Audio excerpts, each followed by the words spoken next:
પ્રશ્ન એવો છે કે ખરેખર ભક્તિ છે એ શું છે? પૂજા પાઠ કર્મકાંડ છે એ ભક્તિ છે એમ?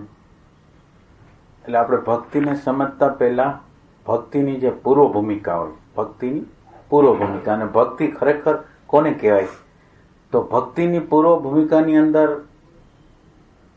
પેલું પ્રથમ જે પણ સાધક આ ભક્તિ કરવા માંગે છે એને અત્યારે જે જીવન જીવાય છે, અત્યારે સવારથી સાંજ લગીનનું જે જીવન જીવાય છે, એ સવારથી સાંજનું જે જીવન છે એમાં તૃપ્તિ નથી.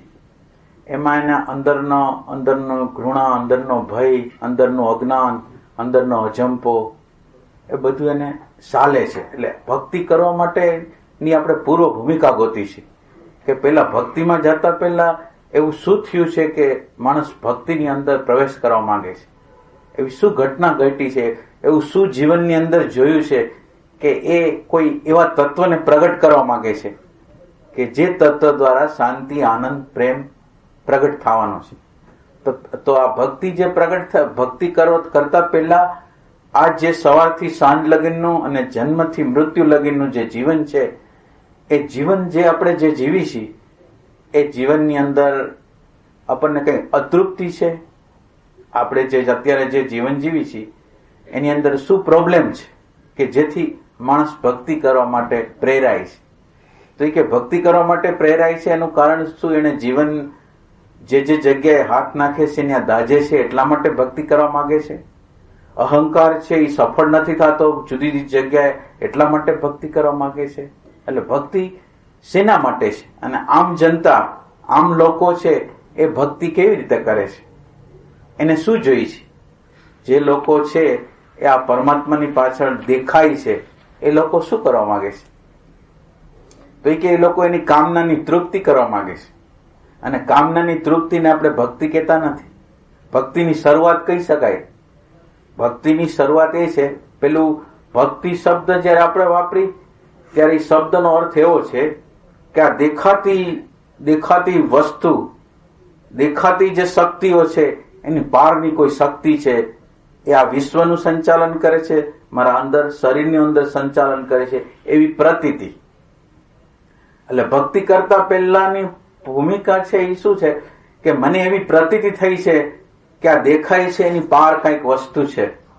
આ દેખાય છે, આ શરીર દેખાય છે, મન દેખાય છે, સૂર્ય દેખાય છે, ચંદ્ર દેખાય છે, તારા દેખાય છે, પણ એની પાછળ આ દેખાય છે એટલું નથી, પણ દેખાય છે એની પાછળ કોઈક વિરાટ સત્તા છે.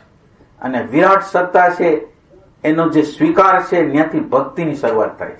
એટલે ગીતાની અંદર એમ કીધું કે ગીતાએ બધા ભક્તોને એની અંદર સમાવી લીધા. આર્ત છે એને પણ ભક્ત કીધો, અથાર્થી છે એને પણ ભક્ત કીધો. જેને બહુ મુશ્કેલી પડી ગઈ છે અને મુશ્કેલી છે અને મુશ્કેલીની અંદર પોકાર કરે છે અને દુઃખ કંઈક પડી ગયું છે, કોઈને આર્થિક સમસ્યા પડી ગઈ છે અને એ પોકાર કરે છે, તો એ કે મારો ભક્ત છે. એટલે ભક્ત એ ગીતાની અંદર એને ભક્ત કેમ કીધો? 4 પ્રકારના ભક્ત કીધા: આર્ત, અથાર્થી, જિજ્ઞાસુ અને જ્ઞાની. તો એમાં એને ભક્તની શરૂઆત અહીંથી કરી. તો હવે આપણે આપણી જાતને પ્રશ્ન પૂછી છીએ કે આપણે આપણી શક્તિ, આપણે કેટલી વસ્તુ એવી હોય છે કે આપણે કરી શકવા માટે સમર્થ નથી, અને આ સમર્થ નથી ત્યારે આપણે એક મોટી શક્તિને પોકાર કરી છે. તો આવો મોટી શક્તિનો પોકાર આપણી અંદર છે. આપણને એવી પ્રતીતિ છે કે આ જેટલું દેખાય છે જગતનું, વ્યવસ્થાનું તંત્ર કરનાર કોઈ જબરજસ્ત ઇન્ટેલિજન્સ, પ્રજ્ઞા છે, એવું આપણને લાગે છે. ભક્તિની શરૂઆત કરવા પહેલાની આ ભૂમિકા છે. તો આપણને એવું લાગે છે?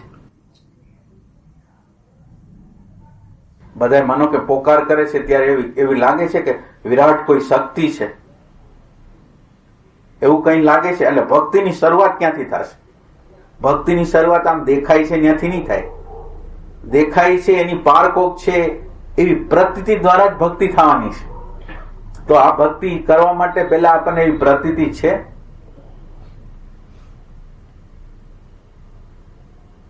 આપણને આવી પ્રતીતિ ક્યાંય થઈ છે? સીધી નહીં, પણ આડકતરી રીતે અને અમુક અલગ ઝલક. હા. એટલે એ પ્રતીતિને આપણે જાળવી રાખી છે. એટલે પેલા પ્રથમ એટલે આ ભક્તિની શરૂઆત કરતા પહેલા જે આ પ્રતીતિ છે, આ દેખાય છે દ્રશ્યની પાર, નામની પાર, રૂપની પાર, ગુણની પાર, આ જે કર્મ દેખાય છે, જે તે પ્રકારના કર્મો છે એની પાર નું કોઈ તત્વ છે, એવી પ્રતીતિ આપણને જ્યાં લગી ન થાય ત્યાં લગી ભક્તિની શરૂઆત ન થાય. એટલે જીવન જે આપણે અત્યારે જીવી રહ્યા છીએ એ જીવનની અંદર રાગ છે, દ્વેષ છે, ઘૃણા છે, ભય છે, અને એના કરતા મોટો પ્રશ્ન છે ખાલીપાનો પ્રશ્ન છે. અને ખાલીપાનો પ્રશ્ન છે એટલે નિરંતર રીતે જે સુખની ગતિ છે એ બહાર છે. આ સુખની ગતિ જે બહાર કરે છે એના માટે ભક્તિ નથી, પણ સુખ જે અંતર ગોતે છે એને ભક્તિની શરૂઆત થઈ ગઈ છે. એટલે જનરલ લોકો જે સુખ ગોતે છે એ બહાર ગોતે છે, અને ભક્તિવાળા લોકોને એમ લાગ્યું છે સુખ અંદરની બાજુ છે, શાંતિ આનંદ અંદરની બાજુ છે, આનંદ અંદરની બાજુ છે, પ્રજ્ઞા અંદર છે. તો આ જે પ્રતીતિ આપણને જ્યાં લગી થાય નહીં, આ પ્રતીતિ આપણને થાય નહીં, અને આ પ્રતીતિ આપણને ન થાય તો ભક્તિની શરૂઆત ન થાય. એટલે આપણી ભક્તિની શરૂઆત કેવી હોય છે? આપણી ભક્તિની જનરલ જે કહેવાતી ભક્તિ છે એની શરૂઆત કેવી હોય છે? તો કે કામનાઓથી ભરપૂર હોય છે. જે તે જગ્યાએ કામના હોય છે અને કામનાઓની પરિપૂર્તિ કરવી એને આપણે ભક્તિ. ત્યારે પોકાર કરી લેવો, ત્યારે માળા કરી લેવી, ત્યારે જપ કરી લેવા, ત્યારે એક પગે ઉભા રહી જવું, એ બધાને આપણે ભક્તિ કહી છે. તો એ ભક્તિ નથી. ભક્તિ એટલે જે વ્યક્તની અંદર જે અવ્યક્ત તત્વ છુપાયેલું છે એને પ્રગટ કરવાની જે ઝંખના છે એને એ ભક્તિ છે. આ બધું જેટલું દેખાય છે, વ્યક્ત જે દેખાય છે, એ વ્યક્તની પાછળ એક અવ્યક્ત તત્વ પડેલું છે, અને એ અવ્યક્ત તત્વને મારા અંતરના પ્રેમથી હું ગોતું છું, તો એ ભક્તિની શરૂઆત છે. એટલે ભક્તિ કરતા પહેલા આપણને ચાહે જ્ઞાન માર્ગ હોય, ચાહે ભક્તિ માર્ગ હોય, ભક્તિ માર્ગ હોય તો પણ ભલે ભક્તિ માર્ગની અંદર કોઈ વિરાટ સત્તા છે એનો સ્વીકાર છે, અને જ્ઞાન માર્ગની અંદર કોઈ આ જે ત્રિગુણાત્મક જે માયા છે, ત્રિગુણાત્મક જે પ્રકૃતિ છે એની પારનું કોઈ તત્વ છે, એવી પ્રતીતિ જ્ઞાનના માર્ગ લોકોને છે, અને જે ભક્તિ માર્ગના લોકો છે એને પણ છે કે આ દેખાય છે એની પાર કોઈક તત્વ છે. એટલે આટલો મુદ્દો આપણે સ્પષ્ટ કરી લેવાનો છે, કે એ મુદ્દો એટલો સ્પષ્ટ કરી લેવાનો છે કે ભક્તિની શરૂઆત જ્યારે થશે ત્યારે આ નામરૂપ છે, દેખાતું જે નામરૂપ, દેખાતી જે પ્રકૃતિની પાર એક તત્વ છે, અને એ તત્વને શોધવા માટેની ઝંખના એ ભક્તિ છે. હવે આપણે આપણી અંદર આપણા જીવનની અંદર જોઈશી તો આ ભક્તિ છે પ્રગટ કેમ નથી થતી? આપણા જીવનની અંદર છે એ ભક્તિ પ્રગટ નથી થતી. તો કે ભક્તિ પ્રગટ નથી થતી એનું કારણ શું છે? તો કે ભક્તિ પડેલી છે અંદર, ભક્તિ પ્રેમ તત્વ પડેલું છે, પણ પ્રેમ તત્વને આડે આવરણ શું છે? એટલે ભક્તિ એટલે જે આપણી અંદર જે પ્રેમ તત્વ પડેલું છે એ પ્રેમ તત્વને પ્રગટ કરવાનું છે. પણ પ્રેમ તત્વને પ્રગટ કરશું કેવી રીતે? તો કે પ્રેમની આડે આવરણ શું છે? આ ભક્તિ છે. પ્રેમની આડે જે આવે, શરીર આવે તો શરીર, મન, બુદ્ધિ, ચિત્ત, અહંકાર, આગ્રહ, માન્યતા, ધારણા, સિદ્ધાંતો જે આવે એનું બલિદાન, એનું વિસર્જન કરવા માટેની એની તૈયારી હોય, એ ભક્તિ છે. તો આપણી ભક્તિની શરૂઆતમાં આપણને એવું લાગે છે કે આપણે આ અહંકારને છોડવાનો છે, આપણી માન્યતાને છોડવાની છે, આપણી ધારણાને છોડવાની છે. એ છોડવા તૈયાર છે કોઈ? આ જે છે એને છોડવા માટેની કોઈની તૈયારી છે? તો ત્યાં ભક્તિ છે. ભક્તિ છે એ દેખાતી જે પ્રકૃતિ છે, ગુણાત્મક જે પ્રકૃતિ છે, નામરૂપ વાળી જે પ્રકૃતિ છે, રાગદ્વેષ વાળી જે પ્રકૃતિ છે, એને છોડવાની જે તૈયારી છે. જે મારું માનેલું છે, જેને હું માનેલું છે, એને છોડવા માટેની જે તૈયારી કરે છે, એના માટે તૈયાર છે, અને એને બરાબર રીતે એનો હાથ એ જ જગ્યાએ, આંગળી એ જ જગ્યાએ ગઈ છે કે મારે ક્યાં કામ કરવાનું છે. ભક્તિ વાળાને બરાબર ખબર છે કે મારે કામ કરવાનું છે એ અહંકાર ઉપર, માન્યતા ઉપર, ધારણા ઉપર, સિદ્ધાંત ઉપર મારે કામ કરવાનું છે. એટલે આ સાધના કરનાર તમે બરાબર રીતે ઓબ્ઝર્વેશન કરજો, અહંકારને સીધ ચોટ લાગશે તો એનું અધ્યાત્મ ઓગળી જાય. તો પેલી પ્રથમ ભક્તિ જે કરવી છે એ લોકોએ જે અહંકાર, પોતાનો અહંકાર છે એને છોડવા માટેની તૈયારી છે. પોતાનો આગ્રહ, પોતાનું અંધારાને પકડીને બેઠો છે, અજ્ઞાનને પકડીને બેઠો છે. તો એ અજ્ઞાનને પકડીને બેઠો છે એને છોડવા માટેની જે તૈયારી છે એ ભક્તિ છે. એટલે એ નિરંતર રીતે આ ભક્તિ કરનારો, ભક્તિ એટલે શું? અંદર એક તત્વ પડેલું છે અને આ તત્વ છે એ પ્રગટ થાય તો મારી અંદરની અશાંતિ, મારી અંદરનો ખાલીપો, મારી અંદરની પ્રેમ વગરની સ્થિતિ જાય, એવી મને અંતર પ્રતીતિ છે. ત્યાંથી ભક્તિની શરૂઆત થાય. એટલે ભક્તિની શરૂઆત કરતા પહેલા આપણે આપણી અંદર એવું ખબર હોવી જોઈએ કે આ શાંતિ પ્રગટ થશે, આનંદ પ્રગટ થશે, પ્રેમ પ્રગટ થશે, એ આ તત્વની અંદરથી પ્રગટ થશે. એટલે ભક્તિ કરવા માંગે છે એ દેખાય છે એનો અનાદર કરતો જાય છે, દેખાય છે એને રિજેક્ટ કરતો જાય છે. જે દેખાય છે એની સામે જે વસ્તુ આવે છે, જે વસ્તુ જે જગ્યાએ ઉભો છે એ જગ્યાએથી એને પોતાનું, આપણે આની અંદર દ્રષ્ટાંત આવે છે કે આપણે અર્જુન છે એ અર્જુનને છે મત્સ્યવેદ કરવાનો છે. અર્જુન આપણા પાંડવોએ અશ્વમેઘ યજ્ઞ કરેલો. તો આ અશ્વમેઘ યજ્ઞ કરેલો એની અંદર એને કરેલું શું? તો કે અશ્વમેઘ યજ્ઞની અંદર ઘોડો છૂટો મૂકે, અને ઘોડો છૂટો મૂકે અને ઘોડાને કોઈ બાંધી લે તો એ ઘોડાને છોડાવવાનો, અને આ ઘોડાને છોડાવી શકે તો એને અશ્વમેઘ યજ્ઞ કહેવાય. એમ આપણે આ જીવનની અંદર આપણે અશ્વમેઘ યજ્ઞ કરીશ. અશ્વમેઘની અંદર આપણી વાસના છે, અને વાસના દ્વારા એ ઘોડાને છૂટો મૂકી છે. જે જગ્યાએ બંધાઈ જાય એ જગ્યાએ આપણી ભક્તિ દ્વારા, આપણી જ્ઞાન દ્રષ્ટિ દ્વારા એને છોડાવવાનો છે. તો આપણી જ્યાં જ્યાં આગ્રહ, જ્યાં જ્યાં માન્યતા, જ્યાં જ્યાં ધારણા, જ્યાં જ્યાં સિદ્ધાંતો, જ્યાં આપણને લિમિટ કરે છે, મર્યાદિત કરે છે, એવું જે વસ્તુ મને મર્યાદિત કરે છે એને દૂર કરવા માટેની મારી જે તત્પરતા છે એ ભક્તિ છે. એટલે હું આ દ્રશ્યની અંદર જે અદ્રશ્ય છુપાયેલું છે એને પ્રગટ કરવા માટે અંતરના પ્રેમથી જે જગ્યાએ મારી સુરતા અટવાઈ જાય છે, મારી સુરતા ક્યાં અટવાઈ છે, આપણે ભક્તિમાં જોઈ તો મારી સુરતા ક્યાં અટવાઈ જાય છે. તો કે મારી સુરતા આપણે શરૂઆત કરી, ભક્તિ કરી તો અંદર કોઈ પ્રકાશ દેખાય, કોઈ શાંતિ પ્રતીતિમાં આવે, કોઈ ભવિષ્યની ઘટના, અતિન્દ્રિય ઘટનાઓ આપણે જાણી શકીએ. તો આ આપણે સાધનાની શરૂઆત કરીને આ થયું તો અહીંયા જગ્યાએ વૃત્તિ છે બંધાઈ જવાની. મને કંઈક ખબર પડે છે, હું કંઈક જાણું છું. તો આ હું કંઈક જાણું છું તો આ ભક્તિ નથી. ભક્તિ વાળો તો શું કરે છે કે આ મને ભૂતકાળ કે ભવિષ્યકાળ કે પ્રકાશ કે બધું જણાય છે ખરું, આ બધું પણ આ જણાય છે, પણ મારો રાગ, મારો દ્વેષ, મારું અજ્ઞાન, તો કે એમને એમ છે. તો કે મારું આ બધું હોય તો હવે માનો કે મને આ અતિન્દ્રિય અનુભૂતિઓ થતી હોય, થોડીક શાંતિની, થોડીક આનંદની અનુભૂતિ, થોડી સમાધિની અનુભૂતિ થઈ જાય, પણ મારું આ બધું તો એમને એમ છે. મારા અંદરનું અજ્ઞાન, અંદરની અરાજકતા, અવ્યવસ્થા, વિચારો એની રીતે ઇરિલિવન્ટ વિચારોની ધારાઓ એમને એમ ચાલે છે. તો આના દ્વારા શું?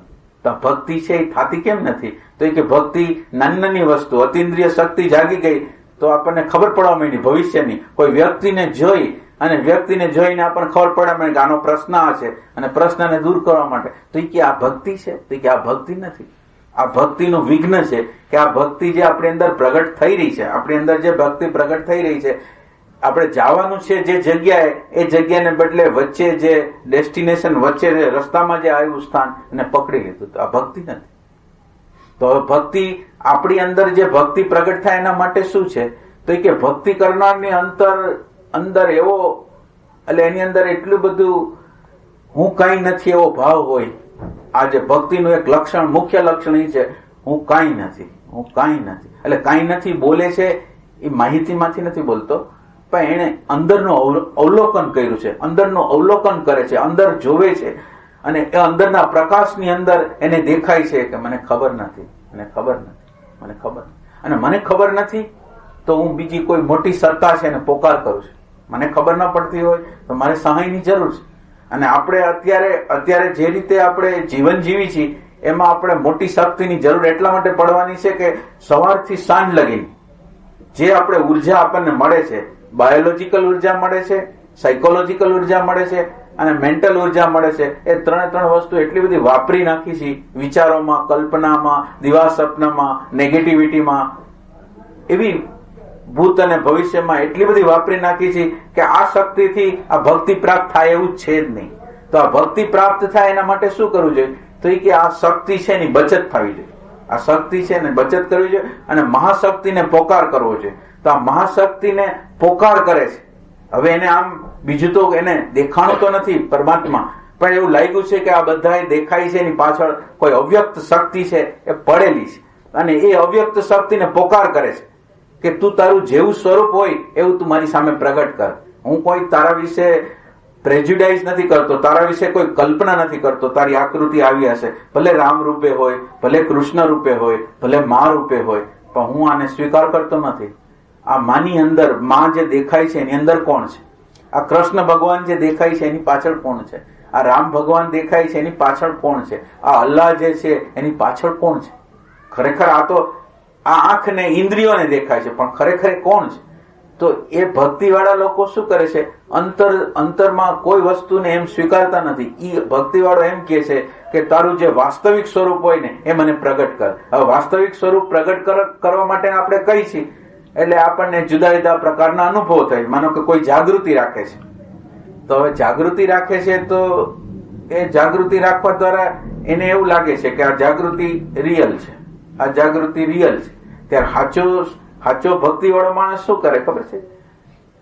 પોતે જે સાધન કરતો હોય એને ચેલેન્જ કરે. આ ભક્તિ આવી ભક્તિ હોય જે પોતાને ચેલેન્જ ન કરી શકે એ ભક્તિ ન કરી શકે. જેને પોતાના અહંકાર ઉપર વિશ્વાસ હોય એ ભક્તિ ન કરી શકે. કોઈ જે જાગૃતિ રાખે છે, કોઈ ધ્યાન કરે છે, કોઈ ભજન કરે છે, તો પોતાની જાતને ચેલેન્જ કરે છે કે ખરેખર આ મારી ભક્તિ, મારું આ ધ્યાન, મારું આ જ્ઞાન, મારી આ જાગૃતિ સાચી છે કે નહીં? તો આ ભક્તિ કરતા પહેલા આ વસ્તુ આપણી અંદર છે કે હું જે કરું છું એ જાગૃતિ છે. એટલે આને જાગૃતિ કહેવાય અને ભક્તિ કહેવાય. અને શું કહેવાય? એટલે હું મારી જાતને ચેલેન્જ કરું છું. અને ભક્તિ થતી નથી એનું કારણ શું થાય? આપણે આપણી જાતને ચેલેન્જ નથી કરતા, આપણે બહારના લોકોને ચેલેન્જ કરી છે, બીજા બધાને ચેલેન્જ કરી છે. પણ હું મારું જે જ્ઞાન, સીમિત જ્ઞાન છે, મને જે અનુભૂતિઓ છે એને હું ચેલેન્જ નથી કરતો. તો હવે આ ભક્તિની અંદર હવે મારે કરવાનું શું છે? તો કે મારે અંદર જે વસ્તુ છે ને એને હું ચેલેન્જ કરું છું. જાગૃતિ હોય તો જાગૃતિને, મારું અંદરનું ભજન કરતો હોય તો ભજનને, કે આ ભજન સાચું છે ખોટું છે. આના દ્વારા આ જે તત્વને પ્રગટ કરવા માંગુ છું આ તત્વ આમાં પ્રગટ થશે કે નહીં? હું આંખ બંધ કરી જાઉં છું, પણ આંખ બંધ કરવા દ્વારા મને શું મળવાનું છે? જાગૃતિ દ્વારા મને શું મળવાનું છે? અને જાગૃતિ જેને કહેવાય છે, જાગૃતિ જેને કહેવાય છે ભક્તિ, એ રાઈટ છે કે નહીં? આ ભક્તિ છે ને, આ ભક્તિનો પ્રકાર છે. હું તમને ભક્તિનો પ્રકાર એવો બતાવું છું કે આવી ભક્તિ કોઈ કરતું નથી એટલે પરિણામ નથી આવતું, પોતાને ચેલેન્જ નથી કરતું કે હું જે કરું છું, હું જે સાધના કરું છું એને હું ચેલેન્જ કરું છું કે પરમાત્મા મને ખબર નથી આ સાધના, એટલે હું સાધનાનો અહંકાર મને નથી આવતો, મને સાધનામાં સંશય છે. હું સાધના કરવા દ્વારા મારી અંદર અહંકાર ઉમેરતો નથી, પણ સાધના કરવા દ્વારા મને નિરંતર રીતે મારા ઉપર અશ્રદ્ધા થાય છે, અહંકાર ઉપર અશ્રદ્ધા થાય છે કે આના એક કોઈ પગલા રાઈટ નથી, આના એક કોઈ પગલા રાઈટ નથી, આ જે કરે છે એ રાઈટ નથી, આના જે કરશે એ રાઈટ નહીં હોય. તો આવી તાકાત ભક્તિવાળામાં હોય કે જે પોતાનું કર્મ હોય એ પોતાના દરેક કર્મને ચેલેન્જ કરે. હવે માનો કે હું જાગૃતિ રાખું, હવે જાગૃતિ હું રાખું તો હવે આપણે ભક્તિ, આપણા માટે ભક્તિ જ મહત્વની છે. તો જાગૃતિ વાળા લોકોને પૂછો તમે, તો જાગૃતિ વાળા રડી નહીં શકે, જાગૃતિ વાળા પ્રાર્થના નહીં કરી શકે. તો હવે આ ભક્તિ કહેવાય? મારે તો ગરજ છે, અંદરના તત્વને પ્રગટ કરવાની ગરજ છે. તો મારા અંદરના તત્વને ગરજ હોય તો મને જે અંતઃકરણની મારી જે અવસ્થા હોય એના માટે હું પોકાર કરવા તૈયાર છું. ભક્તિ વાળો હોય, હવે આ બાજુ આ જ્ઞાનની વાત કરી, ભક્તિ વાળો હોય તો ભક્તિ જે ભાવ જ મહત્વનો, ભાવ જ મહત્વનો, ભાવ જ મહત્વનો એમ હોય તો ભગવાન ન મળે. તો એ કે હવે ભાવ મહત્વનો છે, એની ભક્તિ, એનું ભજન છે એ અત્યારે રાઈટ દિશામાં જાય છે, પણ એની આગળ દ્રષ્ટિ નથી. ભક્ત લોકો આગળ દ્રષ્ટિ નથી. તો એ કે ભક્ત આગળ દ્રષ્ટિ નથી તો એ શું કરશે? તો એ કે સમષ્ટિની અંદરથી કોઈ એને જ્ઞાન આપનારું આવશે, તો એ જ્ઞાન આપનારું આવશે, એને સ્વીકાર કરશે તો ભક્તિ જામશે, નકર એ ભક્તિ છે તૂટી જવાની છે. જો એને પોતે માનેલા ભગવાન, માનેલી કલ્પનાઓ પ્રમાણે હાલશે તો રામકૃષ્ણ પરમહંસ છે એનું દ્રષ્ટાંત છે. રામકૃષ્ણ પરમહંસ હતા તો એની અંદર ભાવનું એટલું બધો અમાપ હતો. હવે એને પરિપાક અવસ્થા થઈ ત્યારે તોતાપુરી આવ્યા અને તોતાપુરીએ એને જ્ઞાન અને ઈ દ્રષ્ટિ એને લીધી તો એની અંદર ક્રાંતિ થઈ. તો આપણી અંદર આ ક્રાંતિ કેમ નથી થતી? તો આપણે જે ટ્રેક ઉપર હાલતા હોઈએ છીએ એ ટ્રેકને સાચો માનતા હોઈએ. ભક્તિ કેમ નથી? આપણે એવા અણુ પરમાણુને, દ્રશ્ય અણુ પરમાણુ, અહંકાર વાળા અણુ પરમાણુ, માન્યતા વાળા અણુ પરમાણુ, સાધના વાળા અણુ પરમાણુ એની સાથે ચોટેલા છે. હવે આપણે આ ભક્તિ કરવા વાળાને કોઈ જગ્યાએ કોઈ પ્રકારના પ્રકૃતિના જે અણુ પરમાણુ છે એની સાથે જોઈન્ટ થવાનું જ નથી. પ્રકૃતિનો કોઈ પણ અણુ પરમાણુ હોય, શાંતિ હોય ભલે, આનંદ હોય ભલે, અતિન્દ્રિય અનુભૂતિ હોય તો ભલે, પ્રકાશ હોય તો ભલે, કોઈ અત્યારે કોઈ સમજનો ચમકારો થઈ ગયો હોય તો ભલે, એ કાંઈ એના માટે નથી. એવી ભક્તિ છે, એની અંદર એવી તાકાત છે કે એ બધી વસ્તુને નકાર કરી દે. અને જે મોટું તત્વ છે, મોટી શક્તિ છે, એ જ્યાં લગીન મને પ્રતીતિમાં ન આવે ત્યાં લગીન એ બધી વસ્તુનો નકાર કરે. એટલે આપણી અંદર હવે આ ભક્તિ એટલે શું છે? એ જે અંતર્યામી છે, એ જે દ્રશ્યની અંદર અવ્યક્ત રૂપે છે, એને અંદરથી પોકાર કરું છું કે જેમ હું કોઈ વ્યક્તિને જોઉં છું ને, વ્યક્તિને સાક્ષાત રીતે આંખથી જોઉં છું ને, એવી રીતે મને તારી પ્રતીતિ જોઈશે. મને જે જોઈશે એ તારી પ્રતીતિ જોઈશે. તો એવી પ્રતીતિની ઝંખના વાળો માણસ હોય તો એ ચેનમાં હોય. માનો કે આખો દિવસ કામ કાજ બધું કરે પણ અંદર ચેન ના હોય.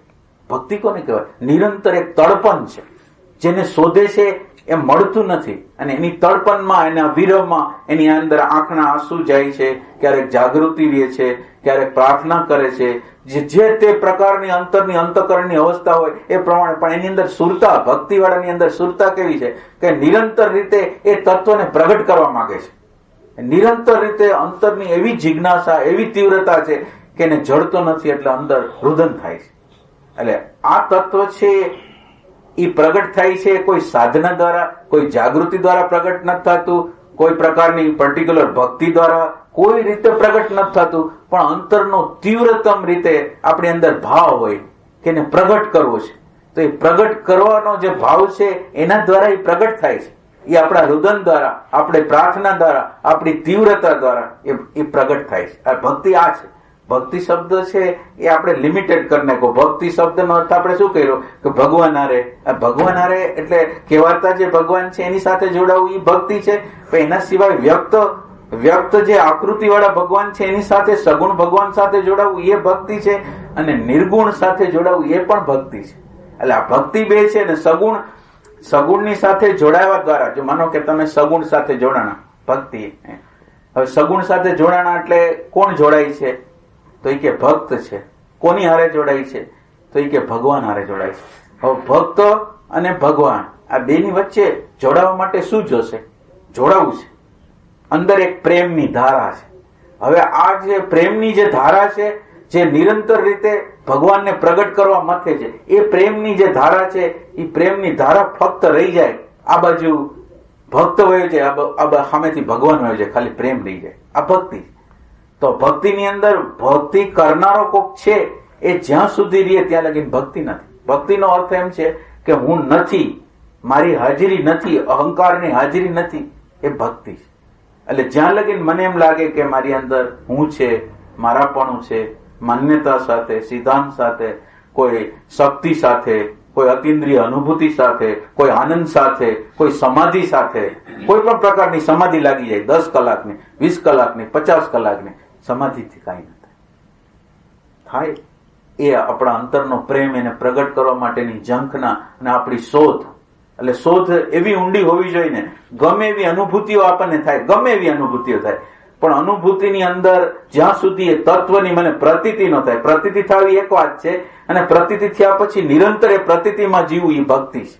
ખાલી એને પ્રતીતિ કરવી એટલું નથી ભક્તિની અંદર, પણ એ પ્રતીતિ થયા પછી પ્રતિક્ષણે એને પ્રગટ રાખવું. હવે આ ભક્તિમાં ક્યાં વાંધો આવે છે? માનો કે ભગવાનની પ્રતીતિ થઈ ગઈ, આપણને ભગવાનની પ્રતીતિ થઈ ગઈ, અસ્તિત્વની પ્રતીતિ થઈ ગઈ, ચૈતન્યની પ્રતીતિ થઈ ગઈ, પણ એ પ્રતીતિ થઈ ગઈ તો સ્ટાર્ટિંગ પોઈન્ટ છે, એ પૂરો પોઈન્ટ નથી.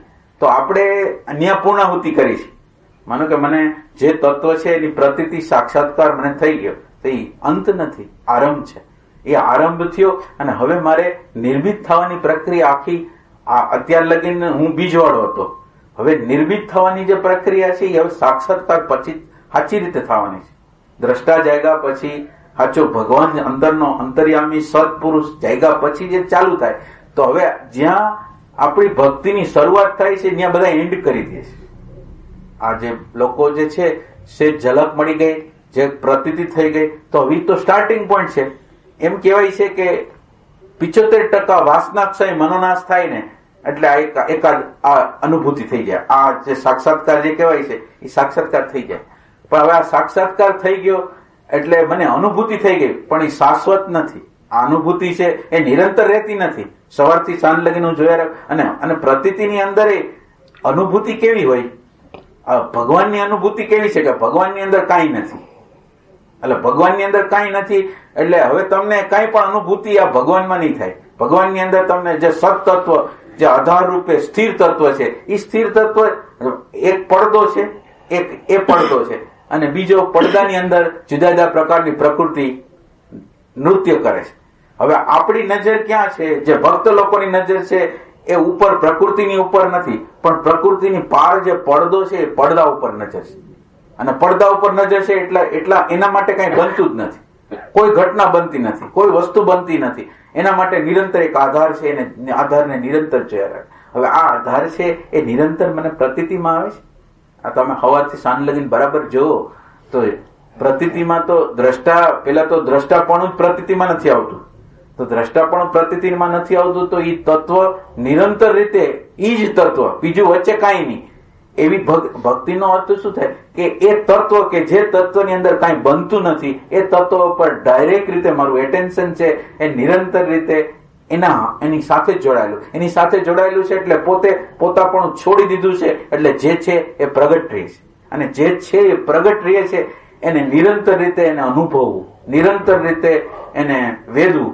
તો એ કે હવે આ લોકો તો થોડોક સાક્ષાત્કાર થઈ ગયો અને બહાર નીકળી ગયા, કોકને જગાડી દઈ, કોકને આમ કરી દઈ. એટલે ભક્તિ જે થતી નથી એનું કારણ શું છે કે આ વ્યક્તની અંદર અવ્યક્ત તત્વ સંપૂર્ણ રીતે પ્રગટ જ્યાં લગીને ન થાય ત્યાં લગીને અતૃપ્તિની આપણી અંદર એવી અતૃપ્તિ હોવી જોઈએ, તૃપ્તિ નહીં. આ ભક્તિના માર્ગની અંદર અતૃપ્તિ છે ને એ આપણું આભૂષણ છે. જેટલી મોટી અતૃપ્તિ તમારી અંદર હોય ને એટલો ભગવાનનું તત્વ વ્યાપક રૂપે આપણી અંદર દાખલ થયેલું. મને આ થોડુંક મળ્યું અને મને સંતોષ થઈ ગયો, ભક્તિ નથી. મને કાંઈ પણ અનુભૂતિ થઈ ગઈ, સંતોષ થઈ ગયો, તો ભક્તિ નથી. ભક્તિનો અર્થ છે નિરંતર એની હારે ગતિ કરવી, અને ક્યાંય એન્ડલેસ વસ્તુ છે, એન્ડ જ નથી. જીવનના અંત લગીને એની સાથે નિરંતર રીતે જોડાઈને જીવવાનું છે. આ ભક્તિ છે.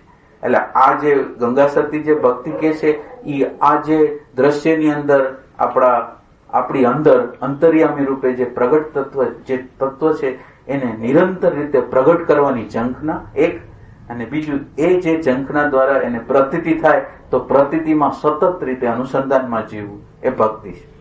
એટલે ભક્તિનો અર્થ કોઈ સાકાર કે એવું કઈ નથી. સાકાર પણ જેના આધાર ઉપર છે, ગુણવાળું છે, પ્રકાશવાળું છે, એ જેના આધાર ઉપર છે એ આધારની પ્રતીતિ જ્યાં લગીન ન થાય ત્યાં લગીને આપણો રસ્તો ચાલુ જ રાખો. અને આપણને પોતાને ચેલેન્જ કરતું જવું જોઈએ કે હું જે કરું છું, અત્યારે જે સાધના કરું છું એમાં હું જાય છે કે હું વધે છે. આપણી અંદર હું છે એ જાય છે કે હું વધે છે. મને એવું લાગે છે કે હું સાધક છું, મને એવું લાગે છે કે હું ભક્ત છું. મને કાંઈ પણ લાગતું હોય તો એમ સમજવાનું કે ક્યાંક ખામી છે. હું કાંઈ નથી, હું કાંઈ નથી, કાંઈ નથી, કાંઈ નથી, કાંઈ શૂન્ય થઈ જાય એ ભક્ત છે. પોતે કાંઈ ન રહીએ ને એટલે ભગવાન જે કાંઈ નથી એની સાથે એનું મિલન થાય. આ ભક્ત